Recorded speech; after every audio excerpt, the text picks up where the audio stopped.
I nominated Dr. Rosalind Franklin. Rosalind Franklin. Rosalind Franklin, she was a scientist who discovered and made contributions to DNA, RNA, coal, and graphite in the 1940s to early 1950s. She was a woman in advanced research in the hard sciences at a time where there weren't very many of those. She didn't at the time just need to have the intellect and the skills and the knowledge, but she also had to have a certain tenacity in order to get to where she was in that field. Her work in the early 1940s was pivotal in finding the double helix structure for DNA. She had the ability to discover something that's so quintessential to science today, but then also wasn't necessarily recognized for it until later. It's very easy to talk about Isaac Newton and Galileo and all of these people. Franklin plays a very important role in how we understand biology, but she is rarely mentioned in a biology classroom. Women, minorities, other groups that haven't been the dominant ones represented in these fields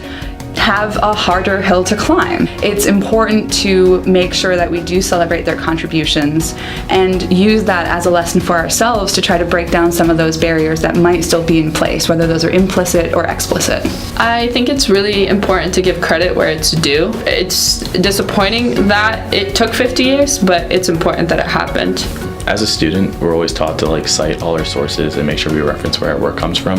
So it's always pivotal to note where things come from. This process of recognizing the diversity of people that contribute to the sciences, I think, is a really long road. Worcester just brought in their most diverse class in their history, and Worcester is a very diverse school.